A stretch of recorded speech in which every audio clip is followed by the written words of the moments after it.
1 தெசலோனிக்கர் புத்தகம் 5வது அதிகாரம் 16வது வசனத்துக்குள்ளாக நாம் திருப்புவோம். இது வேதத்திலே மிக சுருக்கமான ஒரு வசனம். இதை போன்று சில வசனங்கள் தான் உண்டு. ஆங்கில வேதத்தில் இந்த வசனத்தில் 2 வார்த்தைகள் தான் இருக்கிறது. 17வது வசனம் அதில் எழுதியிருக்கு, ப்ரே கண்டினியூலி, இடைவிடாமல் ஜபிங்கள் என்ற ஒரு வசனம்.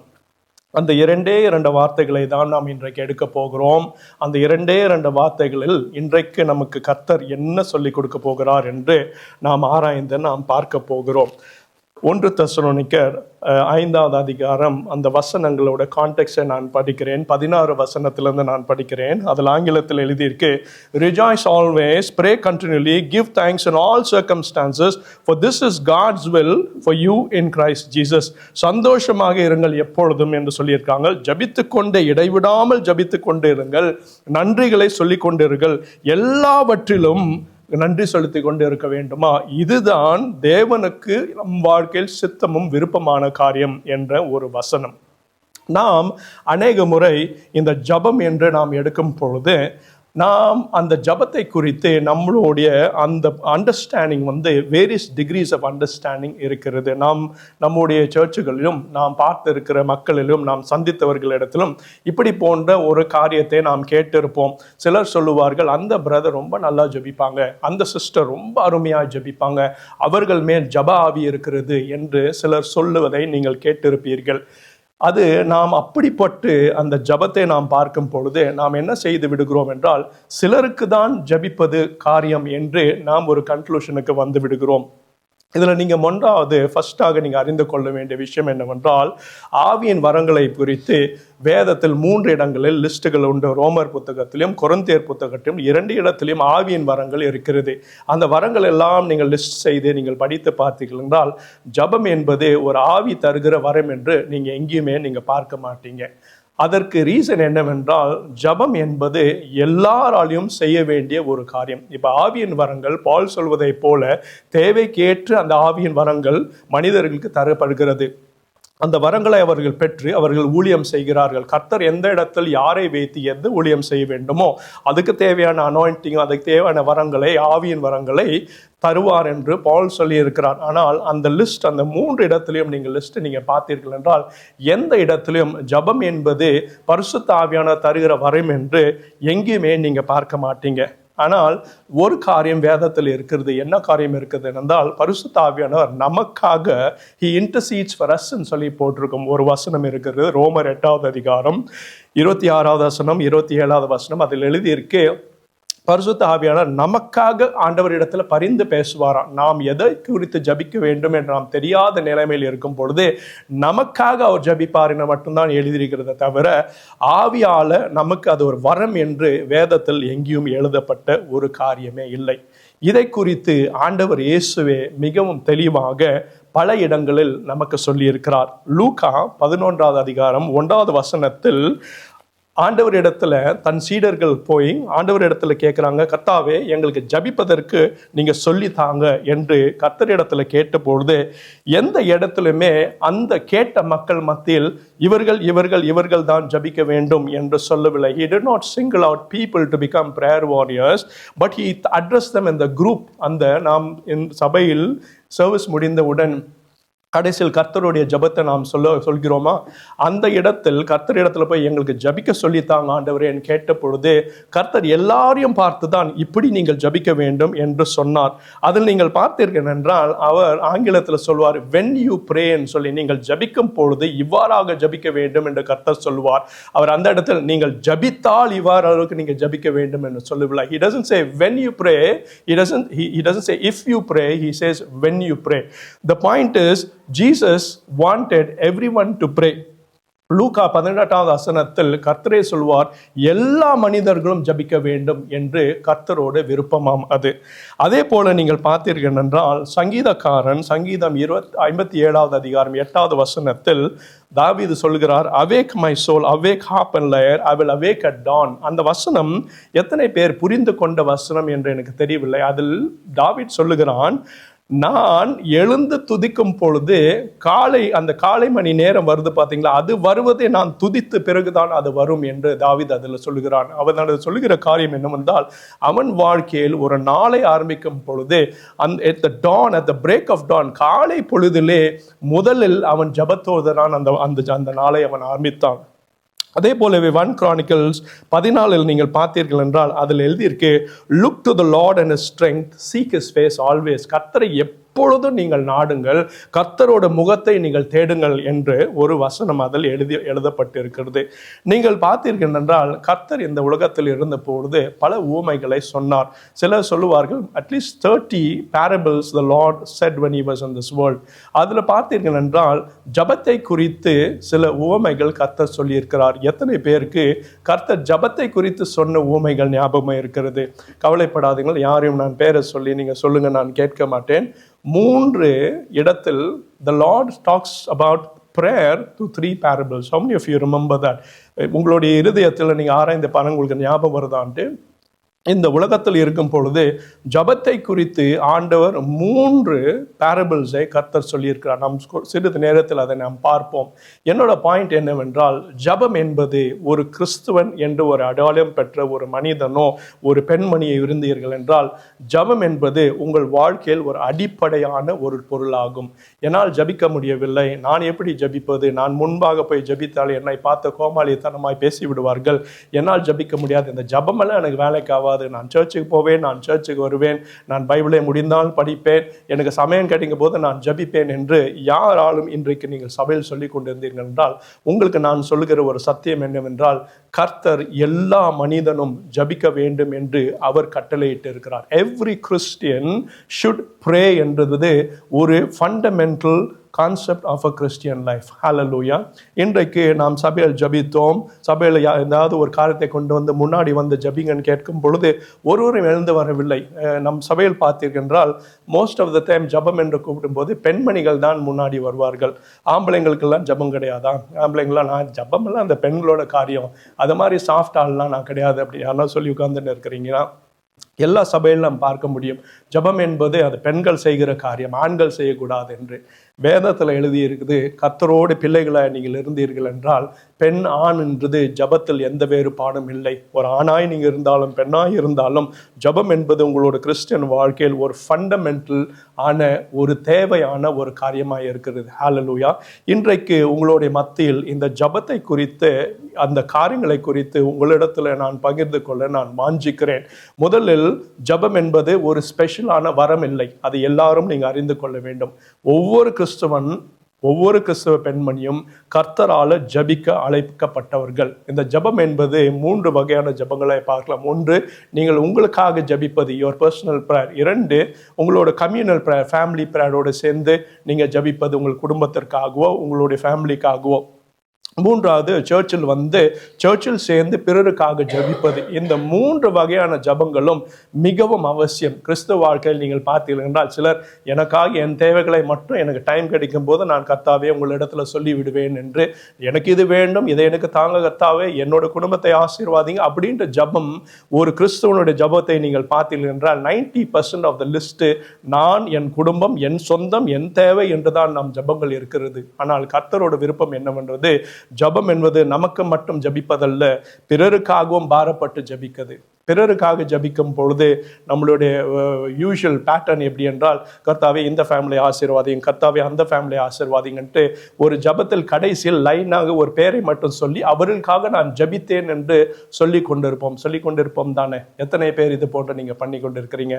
அது எல்லாரும் அறிந்த ஒரு விஷயம் தானே, யாரும் தலையாட்டாதீர்கள். நீங்கள்லாம் செய்கிறீங்க, நான் இது மாதிரிலாம் செய்யலை அப்படின்னு நீங்கள் என்கிட்ட சொன்னீங்கன்னா அந்த 3 கேள்விகளை நான் உங்களிடத்துல கேட்பேன். சர்ச் முடித்ததுக்கு அப்புறம் என்னை வந்து நீங்கள் சந்திக்கலாம்.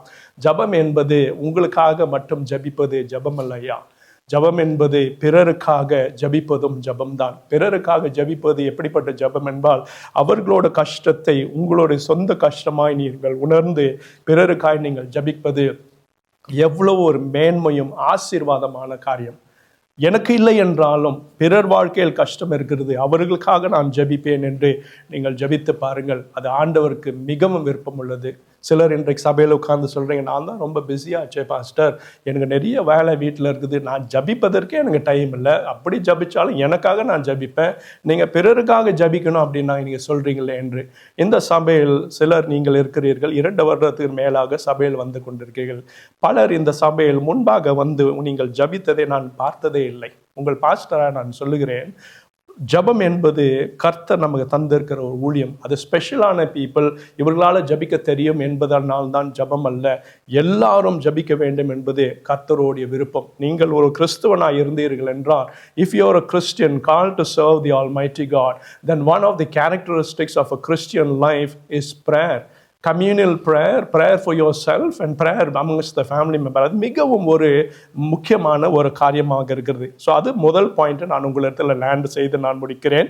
ப்ரேயர் என்பது சிலருக்கு மட்டுமல்ல, எல்லாருக்குமானது தான் ப்ரேயர். இதில் நீங்கள் பார்த்தீர்கள் என்றால், ப்ரேயரை குறித்து பால் சொல்லுகிறார் 1 திமோத்தி 2வது அதிகாரம் 8வது வசனத்தில். இதை நீங்கள் பார்த்தீர்கள் என்றால், பால் திமோத்திக்கு ஒரு கடிதத்தை எழுதுகிறார். திமோத்தி அந்த கடிதத்தை அவர் எழுதும் பொழுது, திமோத்தி ஒரு சர்ச்சை, எபிசியஸில் ஒரு சர்ச்சை அவர் நடத்தி கொண்டு வருகிறார்.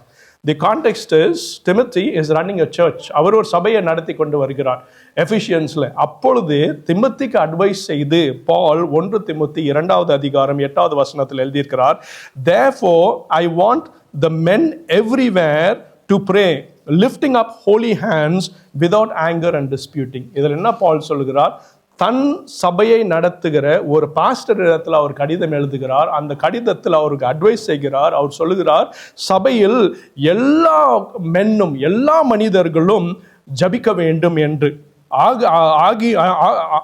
அன்றியும் ஆண்கள் எல்லா இடங்களிலும் ஜபிக்க வேண்டும், பரிசுத்தமான கரங்களை உயர்த்தி ஜபிக்க வேண்டுமா? ஜபிப்பதே கஷ்டமாண்டவரே, நான் கரத்திலே உணர்த்தி நான் எப்படி கரத்தாவே நான் ஜபிப்பேன் என்று நீங்கள் சொல்லி கொண்டு இருக்கிறீங்களா? இதில் பால் சபையில் இருப்பவர்களுக்கு அவர் தருகிற ஆலோசனை. எபிசியன் சபைக்கு சொன்னார், எங்களுக்கெல்லாம் இது வாய்க்குமா என்று நீங்கள் கேட்டிருந்தீர்களால் உங்களுக்கும் அதே குறிக்கோள் தான். கர்த்தர் தன் சபையில் இருப்பவர்கள் ஜபிக்க வேண்டும் என்று கர்த்தர் மிகவும் விரும்புகிறார். இதில் நீங்கள் பார்த்தீர்கள் என்றால், பால் இந்த 1 திமோத்தி 2:8 சொல்வதற்கு முன்பாக அந்த ஃபர்ஸ்ட் வார்த்தை ஆங்கிலத்தில் therefore என்று இருக்கும். அன்றியும் அப்படின்னு சொல்லி அவர் சொல்வார். அந்த அன்றியும் என்று எதற்கு சொல்லுகிறார் என்றால், அதுக்கு 2 வசனங்கள் முன்பாக நீங்க போய் படித்தீர்கள் என்றால், இந்த காரியத்தை குறித்து பால் எழுதும் போது, there are many places in the Bible where Paul has written things to the church. பல சபைகளுக்கு பால் கடிதங்களை எழுதியிருக்கிறார். ஆனால் இந்த இடம் ஒரு வித்தியாசமான இடம். இந்த இடத்தில் மட்டும் பால் தான் எழுதுவதை குவாலிஃபை செய்கிறார். அவர் என்ன சொல்லுகிறார் என்றால், I am telling the truth. அவர் சொல்லுகிறார், இந்த வசனத்துக்கு வருவதற்கு முன்பாக அவர் சொல்கிறார், உண்மையை நான் சொல்லுகிறேன், நான் ஐ எம் நாட் லைங், நான் பொய் சொல்லாமல் எது உண்மையும் சத்தியமோ அதை தான் சொல்லுகிறேன் என்று சொல்லி திமோத்தி இடத்துல சொல்லுகிறார். therefore I want men everywhere to pray lifting up holy hands. Hallelujah. நீங்கள் பார்த்தீர்கள் என்றால், இந்த ஒரு வசனத்தை நீங்கள் எடுத்தாலே நன்றாய் தெளிவாக எழுதப்பட்டிருக்கிறது. சபையில் இருக்கிற பிள்ளைகள் ஒவ்வொருவரும் ஜபிப்பது அவர்களுக்கு தந்த ஒரு கட்டளையாகும். ஒரு ரிக்வெஸ்ட் அல்ல கர்த்தர் கொடுக்கிறது, கர்த்தர் தருகிற ஒரு கட்டளையாகும். ஜபிப்பது என்றால், நான் கிறிஸ்துவன் என்று நீங்கள் சொல்லியிருந்தீர்கள் என்றால், உங்கள் வாழ்க்கையில் ஜபம் இல்லை என்றால் உங்களோட கிறிஸ்டியன் லைஃபில் ஒரு பெரிய ஹோல், ஒரு பெரிய கேப் இருப்பது என்பதுதான் அர்த்தம். ஹalleluya. So first point is, prayer is not something special. இந்த ஜப வாரியர் அவர்கள் தான் ஜபிப்பார்கள் என்ற, எல்லாரும் ஜபிக்க வேண்டும் என்பதுதான் கர்த்தருடைய திட்டமாகும். இரண்டாவது நீங்கள் பார்த்தீர்கள் என்றால், 2வது காரியம், மத்தேயு புத்தகம் 26வது வசனம் 41வது அதிகாரத்தில் கர்த்தரே சொல்லுகிற ஒரு வார்த்தை. கர்த்தர் தன் சீடர்களை பார்த்து சொல்கிறார், watch and pray so that you will not fall into temptation. The spirit is willing but the flesh is weak. இதில் என்ன கர்த்தர் சொல்கிறார், விழித்திருந்து ஜபம் செய்யுங்கள். இந்த விழித்திருந்து ஜபம் செய்யுங்கள் என்ற வார்த்தை நீங்கள் பார்த்தீர்கள் என்றால், 1 தெசலோனிக்கர் 5வது அதிகாரம் 17வது வசனத்தில் பிரே கண்டினியூட்லி, இடைவிடாமல் ஜபிங்கள் என்று சொல்வதை போல இருக்கிற ஒரு வசனம். கர்த்தர் சொல்கிறார், விழித்திருந்து ஜபம் செய்யுங்கள், சோதனைக்கு நீங்கள் விழுந்து விடாத படிக்கு என்று கர்த்தர் சொல்றார். அப்புறம் சொல்கிறார், ஆவி உற்சாகமாய் உள்ளது ஆனால் மாம்சமோ பலவீனமாக இருக்கிறதாம். இந்த வார்த்தையை எத்தனை பேர் நீங்கள் புரிந்து கொண்டிருக்கிறீங்க? How many of you truly understand what the Lord is saying here? இதோட கான்டெக்ஸ்ட் நீங்க பார்த்தீர்கள் என்றால், தன் சீடர்களை எல்லாம் கர்த்தர் கைது செய்ய கொள்ள போகிற அந்த இரவில் தன் சீடர்களை எல்லாம் கெத்செமனே தோட்டத்திற்கு கொண்டு போகிறார். சில சீடர்களை மட்டும் அவரோடு ஜபிப்பதற்காக அவர் கொண்டு போகிறார். அந்த சீடர்களிடத்துல கர்த்தர் கட்டளையிடுகிறார், என்னோட விழித்திருந்து ஜபிங்கள் என்று சொல்லி கர்த்தர் போய் ஜபிக்கிறார். தன் தரையில் தன் முகத்தை வைத்து அழுது கர்த்தர் ஜபிக்கிறார். வேதத்தில் எழுதியிருக்கு ஒரு அவருக்கு பிறகாக வருவார். அந்த ஒரு அவரும் எழுதியிருக்கு. அவர் ஒரு அவர் போய் ஜபித்து வரும் பொழுது இவர்களெல்லாம் தூங்கி கொண்டிருப்பதை பார்த்து அவர் சொல்லுகிறார், ஆதங்கம் பட்டு அவர் சொல்கிறார், உங்களால் ஒருவர் கூட விழித்திருந்து ஜபிக்க முடியவில்லை என்று. அந்த இடத்தை நீங்கள் நன்றாய் படித்தீர்கள் என்றால் கர்த்தர் 3 தடவை போய் வருவார். He goes 3 times and comes back 3 times to his disciples. கடைசி முறையில் வரும் பொழுதுதான் கர்த்தர் சொல்லுகிறார், ஆவியானது உற்சாகமாய் இருக்கிறது, ஆனா மாம்சமோ பலவீனமாய் இருக்கிறது என்று. இதற்கு there is one meaning you can take in this. நாம் கிறிஸ்துவர்கள் தான். ஒருவேளை கிறிஸ்துவ குடும்பத்தில் பிறந்தவர்களாய் இருக்கலாம், இல்லை ஒருவேளை கர்த்தரை அறிந்து யாரோ ஒருவர் சொல்லி கர்த்தரை அறிந்து அவரை சொந்த இரட்சகராய் ஏற்று கிறிஸ்துவுக்குள்ளாக நாம் வந்திருக்கிறோம். ஆனால் இதில் எல்லாவற்றிலும் நீங்கள் பார்த்தீர்கள் என்றால், நான் ஒரு கிறிஸ்துவன், நான் கர்த்தருக்கு இது செய்ய வேண்டும், கர்த்தருக்கு இது போன்ற நன்மையான காரியங்கள் செய்ய வேண்டும் என்று நம் மனதில் பல எண்ணங்கள் வரும். நாம் தவறாமல் சர்ச்சுக்கு போக வேண்டும், கர்த்தருக்காக நான் ஏதாவது நான் செய்ய வேண்டும், கர்த்தரோடைய சத்தியங்களும் வார்த்தைகள் படி நான் வாழ வேண்டும் என்று அநேக முறை நாம் தீர்மானம் எடுக்கிறோம். ஆனால் அந்த தீர்மானங்கள் நிலைத்து நிற்பதில்லை. அடுத்த ஆப்பர்ச்சுனிட்டி வரும் போது நாம் விழுந்து விடுகிறோம். Many a times we don't hold on to the determination. நம் இருதயத்தில் ஒரு வாஞ்சை இருக்குது, கர்த்தருக்காக இதை நாம் செய்ய வேண்டும். அதே போலதான் ஜபமும், ஜபிக்க வேண்டும் என்று ஒரு பாரம். இதே மனிதர்கள் கர்த்தர் இவர்களை கெத்செமனே தோட்டத்திற்கு அழைத்து போவதற்கு முன்பாக 4 வசனத்துக்கு முன்பாக நீங்கள் தள்ளி படித்தீர்கள் என்றால் பீட்டர் சொல்லுவார், யார் உங்களை விட்டாலும் கர்த்தாவே நான் உங்களை விட்டு போக மாட்டேன் என்று சொன்னவர். அவர் ஒரு ஆவியில் ஒரு உற்சாகம், நான் செய்ய வேண்டுமானால். ஆனால் இந்த மாமிசத்தில் ஒரு பலவீனனாக அவர் இருந்திருந்தார். அதே போலதான் நாம் சபையில் கூட ஜபிப்பது என்பது, நான் கர்த்தருடைய பிள்ளை, நான் கர்த்தர் செய்கிற காரியத்தை நான் செய்ய வேண்டும் என்று அநேக முறை நம்மளுக்கு ஒரு டிட்டர்மினேஷன் வரும்.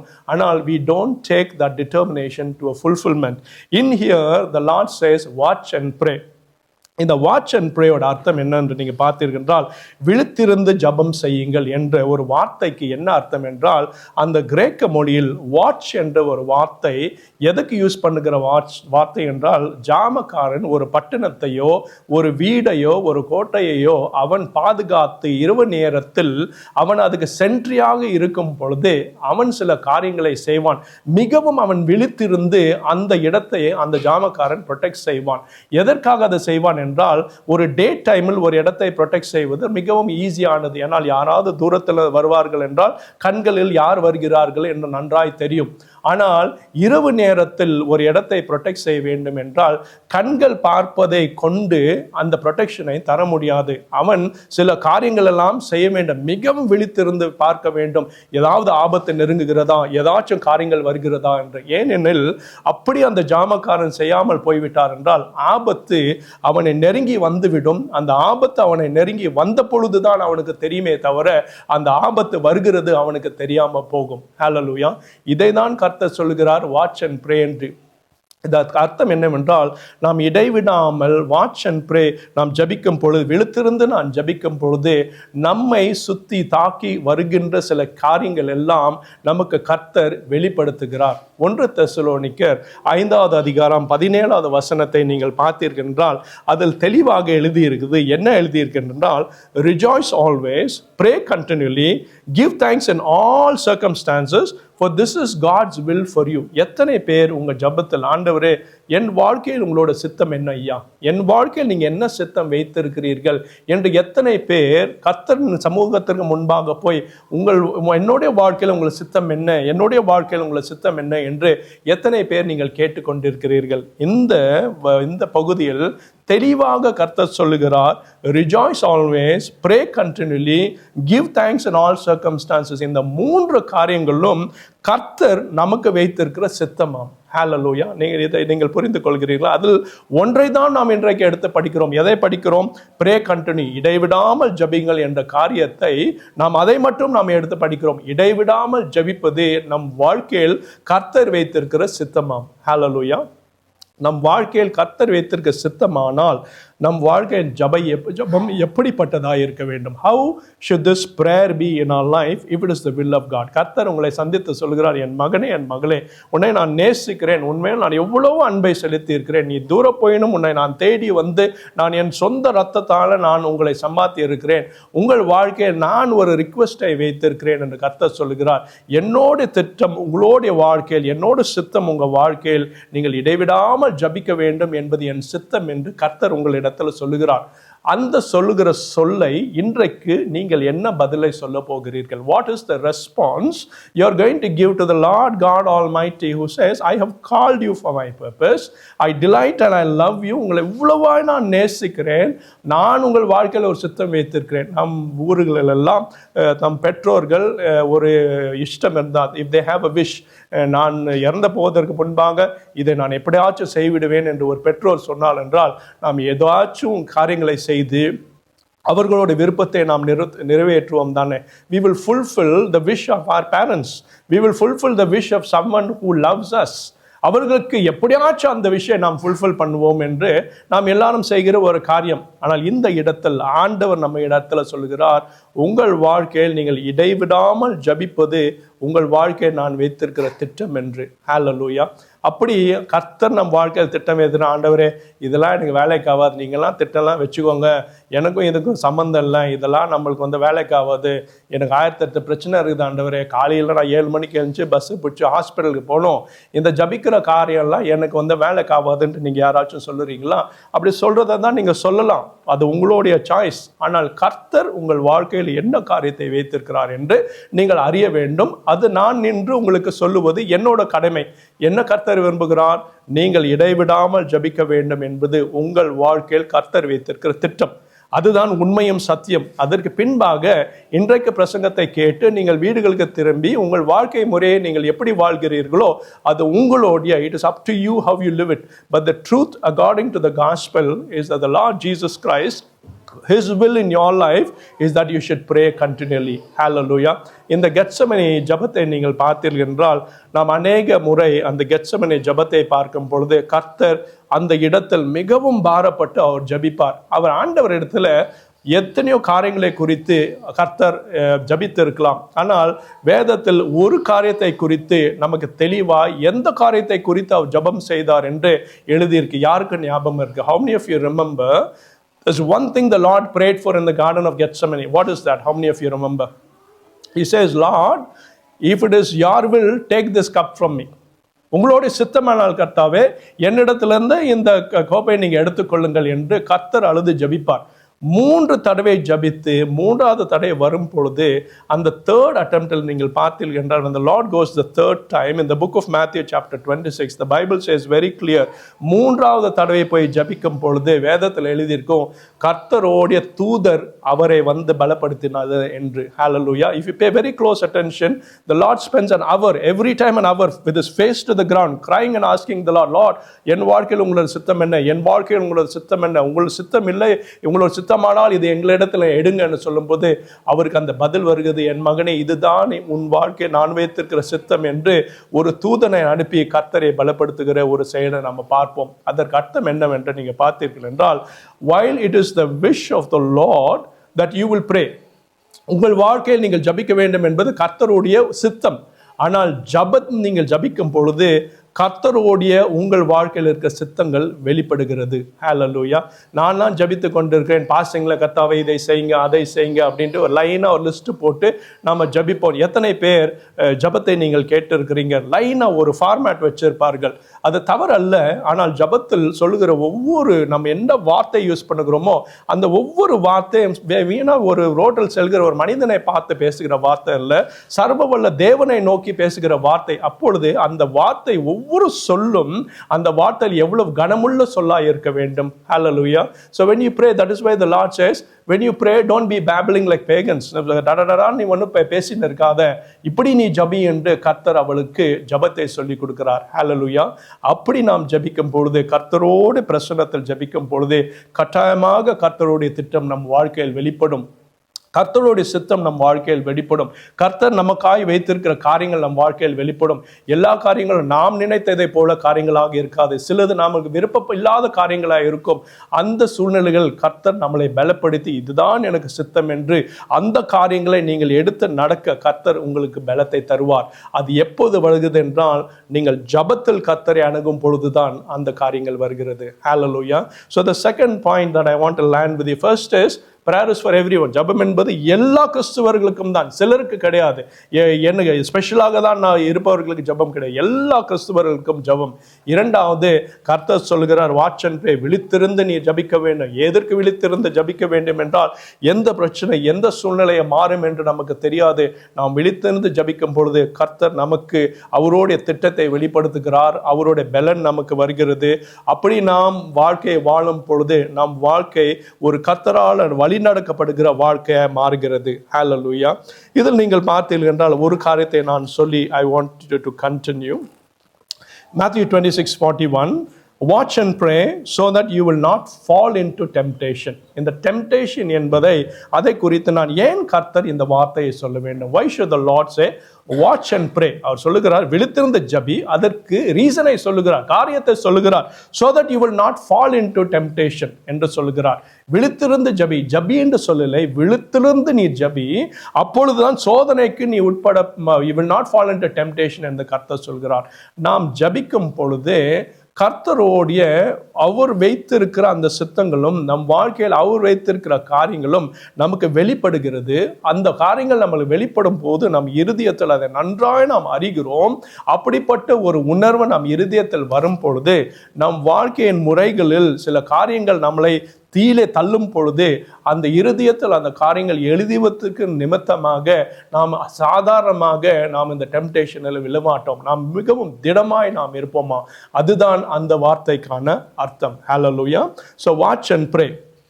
கடைசியாக நான் முடிக்க வேண்டியது என்ன என்று பார்த்தீர்கள் என்றால் ஜபிப்பது கர்த்தருடைய சித்தம். இதில் நீங்கள் பார்த்தீர்கள் என்றால் கர்த்தர் அவர் நம் வாழ்க்கையில் வைத்திருக்கிற சித்தம் இது. இதற்கு தான் அவர் 3 உவமைகளை நம்மிடத்தில் சொல்லி போனார். அந்த 3 உவமைகளை நீங்கள் பார்த்தீர்கள் என்றால் ஒரு உவமை சுருக்கமாக சொல்ல வேண்டும் என்றால் ஒரு நண்பன் அவர் வீட்டுக்கு ஒரு விருந்தாளி வருகிறார். அவர் வீட்டில் அப்பம் இல்லை. தன்னுடைய நண்பன் வீடு அருகில் இருக்கிறது. நடுராத்திரியில் அந்த நண்பனுடைய வீட்டில் போய் கூக்குரலிட்டு என் வீட்டிற்கு விருந்தாளி வந்திருக்கிறார், எனக்கு அப்பம் தா என்று அந்த மனிதன் கேட்பார். உள்ளே படுத்து கொண்டிருக்கிற நண்பன் சொல்லுவான், நான் ஏற்கனவே படுத்துட்டேன், என் பிள்ளைகள்லாம் படுத்துட்டாங்க, இப்போ நீ வந்து கேட்குறியே என்று சொல்லி எழுந்து வந்து அந்த நண்பனுக்கு அப்பத்தை எடுத்து கொடுப்பது உவமை. அந்த உவமையில் நாம் அநேக முறை அந்த உவமையை படித்திருக்கிறோம். ஆனால் அந்த உவமையில் நாம் என்ன கற்றுக்கொண்டோம்? நான் ஒரு 10 seconds கொடுக்குறேன். இந்த உவமையை நீங்கள் கேட்டிருக்கிறீங்க. What does the Lord teach you from this parable? இந்த உவமையிலிருந்து உங்களுக்கு என்ன சொல்லுறார் கர்த்தர்? இதை நம்ம சிறு வயதிலிருந்தே கேட்டிருக்கிறோம். இதை குறித்து பிரசங்கங்கள் எல்லாம் கேட்டிருக்கோம். இப்படிப்பட்ட ஒரு உவமை இருக்குன்ட்டு கர்த்தர் உவமை சொன்னதற்கு காரணம் என்னென்றால் நாம் அதை புரிந்து கொள்ள வேண்டும் என்று தான் சொல்லியிருக்கிறார். பல கிறிஸ்துவர்கள் இந்த உவமையை கேட்டு இதற்கு அர்த்தம் என்னவென்று அறியாமல் இருக்கிறீங்க. நீங்கள் அப்படி இருப்பீங்கன்னு நான் சொல்லலை, உங்களுக்கெல்லாம் ரொம்ப நல்லா தெரியும். நான் சும்மா உங்களுக்கு தெரிஞ்சதை உங்களிடத்துல நான் சொல்லுகிறேன். கர்த்தர் சொல்லுகிறார், ஒரு நண்பன் எப்படி மனதிறங்கி தேவையின் சூழ்நிலையில் கஷ்டமாய் அந்த நண்பனுக்கு இருந்தாலும் உதவி செய்வானோ அது போன்றுதான் ஆண்டவர் என்று சொல்றார். The proverb says, the parable says that just like a friend, ஒரு நண்பன்னா என்ன, தேவையான இடத்துல உதவி செய்யணும். அப்படியெல்லாம் எனக்கு நண்பர் இல்லை பிரதர், எல்லாம் காரியக்காரங்களா இருக்கிறாங்கன்றீங்களா? அப்படிப்பட்டவர்களை நண்பர்களாகவே கூப்பிடாதீங்க. உண்மையான நண்பரை சொல்றேன். தேவையான இடத்தில் உங்களுக்கு உதவி செய்பவர் தான் நண்பன். அந்த நண்பன் கஷ்டமாக இருந்தாலும் உங்களுக்கு வந்து இறங்கி உதவி செய்வது தான் ஒரு நண்பன். அதே தான் கர்த்தர் சொல்ற, ஒரு நண்பன் எப்படி உதவி செய்வானோ, கஷ்டமான காலத்தில் உதவி செய்வானோ, அப்படிதான் நீ ஜபிக்கும் பொழுது கர்த்தர் உனக்கு உதவி செய்வார் என்று சொல்வது தான் அந்த பேரபிளோட அர்த்தம். ஹalleluya. இரண்டாவது பேரபிள் ஜபத்தை குறித்து என்னவென்றால், ஒரு ஹஸ்பண்டை இழந்த ஒரு பெண்மணி ஒரு ஜட்ஜிடத்தில் போய் காலையிலிருந்து சாயங்காலம் வரைக்கும் எனக்கு ஜஸ்டிஸ் தாங்க என்று நாட்கள் வாரங்கள் மாதமாக அழுது கொண்டே அந்த ஜட்ஜிடத்தில் அவர் வந்து கேட்கிறார், எனக்கு உதவி செய்யுங்க என்று. அதில் வேதத்தில் எழுதியிருக்கு, அந்த ஜட்ஜு வந்து ஒரு ஆர்டினரி மேன் கிடையாது, அவன் பெயர் திருட்டு பையனா இருந்தால் பணம் வாங்கி ஜட்ஜ்மெண்ட் சொல்வது என்று. அந்த உவமையில் கடைசியில் சொல்லுவார், அந்த தீமையான ஒரு ஜட்ஜு இந்த பெண்மணி திரும்ப திரும்ப எனக்கு ஜஸ்டிஸ், நியாயம் தாங்கன்னு கேட்கும் பொழுது, அப்படிப்பட்ட மனிதனே அவங்களுக்கு மனம் இறங்கினாரே, ஆண்டவர் உனக்கு மனம் இறங்க மாட்டாரா, நல்லவராய் இருக்கிற ஆண்டவர் உனக்கு மனம் இறங்க மாட்டாரா என்று சொன்னதுதான் அந்த உவமை. அதோட அர்த்தம் என்னவென்று நீங்கள் பார்த்தீர்கள் என்றால், நாம் சில இடங்களில் கர்த்தரிடத்துல நாம் போய் ஜபித்து கொண்டே இருப்போம், கேட்டுக்கொண்டே இருப்போம், நாட்கள், மாதங்கள், வாரங்கள். கர்த்தர் நாம் கேட்கிற கேள்வி, நாம் கேட்கிற ஜபத்தை இவர் கேட்டாரா இல்லையா என்று ஒரு சந்தேகம் நம் இருதயத்தில் வந்து விடுகிறது. அந்த சந்தேகம் வரும் பொழுது நாம் என்ன செய்ய விடுகிறோமோ அந்த ஜபத்தை நாம் விட்டு விடுகிறோம். எத்தனை பேர் இன்றைக்கு சபையில் அப்படிப்பட்ட சூழ்நிலையில கடந்து வந்து ஜபத்தில் வல்லமே இல்லை, நான் ஜபித்தேன் எதுவுமே ஆகவில்லை என்று, அந்த சூழ்நிலையை தான் கர்த்தர் டார்கெட் செய்து சொல்கிறார். ஒரு ஜட்ஜ், அவன் திருட்டு ஜட்ஜாக இருந்தாலும் அவனை பெஸ்டர் செய்து கொண்டிருந்த அந்த பெண்மணிக்கு எப்படி மனது இறங்கினாரோ அப்படிப்பட்ட ஆண்டவர் உனக்கு மனம் இறங்க மாட்டாரா என்று. அதற்கு ஆன்சர் மீனிங் என்னவென்றால், உங்கள் ஜபத்திற்கு நிச்சயமாக பதில் உண்டு, நிச்சயமாக பதில் உண்டு. சில நாட்கள் எடுக்கலாம், வாரங்கள் எடுக்கலாம், மாதங்கள் எடுக்கலாம், நான் கேட்டுக்கொண்டே இருக்கிறேனே, என் ஆண்டவர் எனக்கு உதவி செய்யவில்லை என்று. அதற்கு தான் அந்த உவமையை கர்த்தர் சொல்கிறார், உங்களுடைய பதில், உங்களோட ஜபத்திற்கு நிச்சயமாகவே பதில் உண்டு என்று. ஹல்லேலூயா. அதே தான் கர்த்தர் ஜபத்தை குறித்து சொல்லுகிறார். மூன்றாவது உவமை ரிகார்டிங் பிரேயர் நீங்கள் பார்த்தீங்கன்னா, இழந்த மனிதர்கள், பரிசேயர் ஒருவர், இன்னொரு பாவம் செய்தவன் ஆலயத்தில் நின்று ஜபித்து கொண்டிருக்கிறார். பரிசேயர் சொல்ல, கர்த்தாவே உங்களை நான் இதெல்லாம் செஞ்சேன், நீங்க சொல்லி வச்சுங்க லிஸ்ட்லாம் நான் பண்ணேன், நான் சந்தோஷமா இருக்கிறேன் ஒரு ஜபம். இன்னொரு மனிதன் அழுது சில வார்த்தைகளை சொல்றான், நான் பாவி ஆண்டவரே, உங்களை விட்டு தொலைவாய் சென்றவன், என்னை மன்னிங்க என்று. அந்த இரண்டு இடங்களிலும் கர்த்தர் பார்த்து சொல்லுகிறார், இந்த ரெண்டு ஜபத்திலும் எந்த ஜபம் மேன்மையானது என்று கர்த்தர் கேட்கிறார். அந்த பாவி அவன் சொன்ன வார்த்தைகள், இருதயத்திலிருந்து வந்த வார்த்தைகளை சொல்லும் பொழுது கர்த்தர் சொல்கிறார், அந்த ஜபம் மேன்மையானது என்றதுதான் அந்த உவமை. அதற்கு என்ன அர்த்தம் என்றால், உங்களுக்கும் எனக்கும் நாம் கர்த்தரிடத்தில் ஜபிக்கும் பொழுது நாம் ஜபம் வந்து ஒரு உணர்வில்லாத ஜபம் நம் வாழ்க்கையில் இருந்து விடுகிறது. நாம் ஜபிப்போம் எவ்ரிடே, இதுதான் ரெகுலேஷன், இவங்களுக்கு ஜபிக்கணும், இதுக்கு ஜபிக்கணும், ஒரு லிஸ்ட் மாதிரி வச்சு ஒரு மீனிங் அண்ட் பர்பஸ் இல்லாம, யார் இடத்துல பேசுகிறோம் என்று அறியாம ஒரு லைனா ஒரு சொல்லிக்கொண்டு ஒரு ஜபிப்போம். சிலது வந்து ஒரு பேட்டர்னே வைத்திருப்பார்கள். ஆனால் கர்த்தர் நமக்கு சொல்லுவது, நாம் ஜபிக்கும் பொழுது ஒவ்வொரு வார்த்தைக்கும் கனம் உண்டு. நாம் எந்த வார்த்தையை வைத்து கர்த்தரிடத்தில் ஜபிக்கிறோமோ அந்த வார்த்தையும் கர்த்தரோட இருதயத்தில் அதை மூவ் செய்கிறதா. அதுதான் அந்த உவமைக்கான ஒரு explanation. My brothers and sisters in Christ, நான் சொன்னேன், இந்த 1 தெசலோனிக்கர் 5வது அதிகாரம் 17வது வசனம் வேதத்திலே மிகவும் ஒரு சுருக்கமான வசனம். இதை போன்ற சில வசனங்கள் தான் உண்டு. அந்த 2 சொற்களுக்கு ஒரு வேர்ஸே பைபிளில் கொடுத்துருக்குறாங்க. அதில் என்ன கொடுத்துருக்குறாங்க, இடைவிடாமல் ஜபிங்கள் என்ற ஒரு வேர்ஸ். இது யாருக்கு பால் சொல்லுகிறார்? தெஸ்லோனிக்க சபை, புதிதாக ஏற்படுத்தின ஒரு சபை. அந்த சபையிட மக்களிடத்துல பால் சொல்லுகிறார், நீங்கள் இடைவிடாமல் ஜபிங்கள், எப்பொழுதுமே சந்தோஷமாய் இருங்கள் என்று சொல்லுகிறார். இதுதான் உங்கள் வாழ்க்கையில் கர்த்தர் வைத்திருக்கிற திட்டம் என்று. கடந்த 3 மாதம் சண்டேகளாக இந்த தெஸ்லோனிக்கர் சபையை குறித்து நாம் பார்த்தோம். விக்கிரகங்களில் வாழ்ந்தவர்கள், அவர்களிடத்துல இவர் போய் பிரீச் செய்யும் பொழுது கர்த்தருடைய வார்த்தை வல்லமையாய் அவர் மேல் இறங்குகிறது. அவர் மனம் மாறுகிறார்கள், அவர் கிறிஸ்துவர்களாய் மாறுகிறார்கள். அவர்களுடைய ஃபேத், அவர்களுடைய விசுவாசம் அடிப்படும் போது அதையும் பால் வந்து பலப்படுத்துகிறார். இந்த இடத்தில் அந்த சபையில் இருக்கிற சர்ச்சில் இருக்கிற பீப்புளுக்கு பால் சொல்லுகிறான், இடைவிடாமல் ஜபிங்கள் என்று. அந்த வார்த்தை தான் இன்றைக்கு ஆண்டவர் என்னிடத்திலும் உங்களிடத்திலும் இந்த சபையில் பேசுகிறார். பல ஆயிரம் வருடங்களுக்கு முன்பாக எழுந்தின வார்த்தைகள் அடிந்து விழுந்து மடிந்து போன வார்த்தைகள் அல்ல. நமக்கு இன்றைக்கு உயிரான ஒரு வார்த்தை, இடைவிடாமல் ஜபிங்கள் என்பது.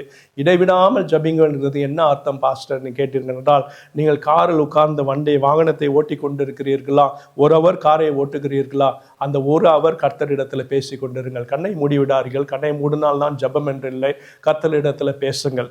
நீங்கள் பஸ்ஸில் நீங்கள் டிராவல் செய்து கொண்டு போய்க்கிறீர்களா, கர்த்தரிடத்தில் ஜெபிங்கள். வேலை நீங்கள் செய்து கொண்டே இருக்கிறீங்களா, நடுவில் ஒரு 10 மினிட்ஸ் இருக்கா, அப்பப்போ ஆண்டவரிடத்தில் நீங்கள் பேசுங்கள். கர்த்தரிடத்தில் பேசிக்கொண்டே இருப்பது தான் ஒரு வகையில் இடைவிடாத ஜெபமாக இருக்கிறது. நான் ஞாயிற்றுக்கிழமை வருவேன் அப்போது நான் ஜெபிப்பேன் என்பது கிடையாது. It should be continuous. It is something which is part of a Christian life. நம்மளுடைய வாழ்க்கையில் இருக்கிற ஒரு காரியமாக இருக்கிறது. அதுதான் உங்களுடைய வாழ்க்கையிலும் என்னுடைய வாழ்க்கையிலும் கர்த்தர் வைத்திருக்கிற சித்தமா. நாம் ஜபிக்க வேண்டும் என்பது கர்த்தருடைய சித்தமாம். அது மட்டுமில்லை, கர்த்தர் தெளிவாக சொல்கிறார் எல்லா மனிதர்களும் ஜபிக்க வேண்டும் என்று. தன் சீடர்கள் கர்த்தரை நோக்கி, ஆண்டவரே எப்படி ஜபிக்க வேண்டும் என்று கேட்ட பொழுது, இவ்வாறு ஜபி என்று த லார்ட்ஸ் பிரேயரை சீடர்களுக்கு அவர் சொல்லுவார். அதை மட்டும் சொல்லி முடிக்காமல் அதே சாப்டரில் அந்த ஜபத்தை சொல்லி முடித்த அடுத்த சில வசனங்களில் அவர் சொல்லுவார், seek and you will find, ask and it will be given, knock and the door will be open to you. அதை நாம் பிரித்து தான் அதை நாம் பார்ப்போமே தவிர அந்த கண்டினியூட்டியை நாம் பார்த்ததில்லை. கர்த்தருக்கு ஜபிக்க வேண்டும் என்பது அவருடைய சித்தம். நாம் இப்படிதான் ஜபிக்க வேண்டும் என்று கர்த்தருடைய சித்தம். அந்த லார்ட்ஸ் பிரேயரில் ஒரு வார்த்தை உண்டு, மே your will be done on earth as it is in heaven Lord என்று. நாம் அந்த ஜபத்தை நாம் ஜபிப்போம். எத்தனை பேர் அதை உண்மையாக நீங்கள் விரும்புகிறீர்கள்? இந்த பரலோகத்தில் நடைபெறதை போல இந்த பூலோகத்தில் உங்களோட சித்தம் நடைபெறட்டும் என்ற ஒரு வார்த்தை சொல்லுகிறோம் அல்லவா? அது எத்தனை பேர் அதை வாஞ்சிக்கிறீங்கள்? இல்லை, இவரெல்லாம் சொல்றாங்க ஏதோ ஒரு ப்ரேயர், நானும் சொல்ல போறேன், அது ஒரு வார்த்தை, அது அர்த்தமில்லை என்று நீங்கள் அந்த ஜபத்தை சொல்லுகிறீர்களா? உண்மையாகவே கர்த்தாவே, as it is in heaven Lord, so may your will be done on earth என்று சொல்லி புரிந்து எத்தனை பேர் அந்த ஜபத்தை நீங்கள் ஜபிக்கிறீர்கள்? உங்களிடத்தில் ஒரு கேள்வியை நான் விடுகிறேன். ஏனெனில் இந்த பூலோகத்தில், in this world for the Lord's will to be done, அதுக்கு அர்த்தம் என்னவென்றால், மேஜிக்காக இந்த உலகத்தில் கர்த்தரோட சித்தம் நடைபெறாது. இந்த உலகத்தில் கர்த்தரோட சித்தம் நடக்க வேண்டும் என்றால் ஒவ்வொரு மனிதனின் இருதயத்தில் கர்த்தரோட சித்தம் வெளிச்சமாக வேண்டும். Every man's heart should be enlightened with the word of God so that his will be done. அப்ப அதுக்கு என்ன அர்த்தம்? முதலில் உங்களுடைய பர்சனல் வாழ்க்கையில் கர்த்தரோட சித்தம் பிரதிபலிக்கணும். your life should be ruled by God. கர்த்தாவே, என் வாழ்க்கையில் உங்க சித்தம் இல்லை என்றால் எனக்கு எதுவுமே வேண்டாம் கர்த்தாவே என்று நாம் சொல்ல வேண்டும். அதெல்லாம் சொல்றதுக்கு ரொம்ப பயப்படும். ஐயோ, எனக்கு இதெல்லாம் வேணுமே, இந்த வீடு வேணுமே, இந்த கார் வேணுமே, இப்படியெல்லாம் நான் போய் சொன்னேன்னா ஒருவேளை அவர் கொடுக்காம போயிடுவார் என்ன நினைக்கிறீங்களா? கர்த்தரிடத்துல, தகப்பனே, உங்க சித்தம் இல்லைன்னா என் வாழ்க்கையில எதுவும் வேணாம் சுவாமி, உங்க சித்தம் எதுவோ அதை எனக்கு செய்யுங்க என்று முதலில் நாம் சொல்லுவது நம்மளுடைய இருதயம் மாறுகிறது. ஒவ்வொரு கிறிஸ்துவ இருதயம் அது மாறும் பொழுது இந்த பூலோகத்தில் கர்த்தருடைய சித்தம் நடக்கிறது. அப்பொழுதுதான் பரலோக as your will is done in heaven so may be it done on earth Lord என்று சொல்வதற்கு ஒரு அர்த்தம். அடுத்த தடவை நீங்க எந்த சர்ச்சுக்கு போனாலும், எந்த சர்ச்சில் சர்வீஸ் முடித்த பிறகு லார்ட்ஸ் பிரேயர் சொல்லும் பொழுது இந்த வசனத்தை நீங்கள் சொல்லுகிறீர்கள், Lord may your will be done on earth as it is in heaven என்று சொல்லும் போது உங்களுடைய இருதயத்தில் ஒரு வெளிச்சம் வர வேண்டும். அது என்ன வெளிச்சம் என்றால், கர்த்தாவே, முதலில் என் வாழ்க்கையில் உங்கள் சித்தம் பிரதிபலிக்க வேண்டும். அதில் ஆரம்பம் என்னவென்றால், ஒரு சித்தம் கர்த்தர் உங்கள் வாழ்க்கையில் வைத்திருப்பது நீங்கள் ஜபிக்க வேண்டும் என்று கர்த்தருடைய சித்தம். நெக்ஸ்ட் சண்டே நான் பிரேயர் என்று சொல்லும் போது 4-5 பேர் வந்து முன்னாடி நிற்கணும். நிற்பீங்களா? எல்லாரும் தலை கீழே போட்டீங்களா? நான் இன்றைக்கு உடம்பு சரியில்லாமல் உங்கள் முன்பாக வந்து கர்த்தருடைய வார்த்தையை நான் சொல்லியிருக்கிறேன். எனக்கு இதில் எந்த பயனும் இல்லை. இதை குறித்து நான் எதையுமே நான் எடுத்து செல்ல போவதில்லை. கர்த்தர் என்ன சொல்கிறாரோ அதை உங்களுக்கு நான் வெளிப்படுத்தி இருக்கிறேன். வேதத்தில் அநேக வசனங்களை நாம் வாசிக்கிறோம். அதை வாசித்து அதோட அர்த்தம் தெரியாமல் ஏதோ வாசிக்கிறோம், போகிறோம் என்று இருக்கிறோம். இதில் சுருக்கமான வசனம். இந்த வசனத்தை எல்லாரும் ஞாபகம் வச்சுக்கலாம். ஐயோ, எனக்கு இந்த மெமரி பார்லாம் எல்லாம் பாஸ்டர்லாம் சொல்ல முடியாது. 2 வார்த்தை தான், இடைவிடாமல் ஜபிங்கள். உங்களை ரோட்டில் யாருன்னா நிற்பாட்டி, நீ கிறிஸ்தவ பிள்ளை தானே, ஏதோ ஒரு பைபிள் வசனம் சொல்லு அப்படின்னு கேட்கும்போது நீங்கள் இதை சொல்லுவோம், இடைவிடாமல் ஜபிங்கள் அப்படின்ட்டு. அது உங்கள் இருதயத்தில் இறங்க வேண்டும். உங்கள் வாழ்க்கையின் முறையை மாற்ற வேண்டும். உங்களுடைய பர்சனல் டைமில் நீங்கள் you should go to the presence of the Lord, kneel down before him and spend time for the Lord. நான் ஜெர்மனியில் இருந்த பொழுது ஜெர்மன் சொல்வார்கள், 8 மணி நேரம் வேலை, 8 மணி நேரம் குடும்பத்திற்கு, 8 மணி நேரம் தூங்குவதற்கு என்று சிஸ்டமேட்டிக்காக அவர்கள் பேசுவார்கள்.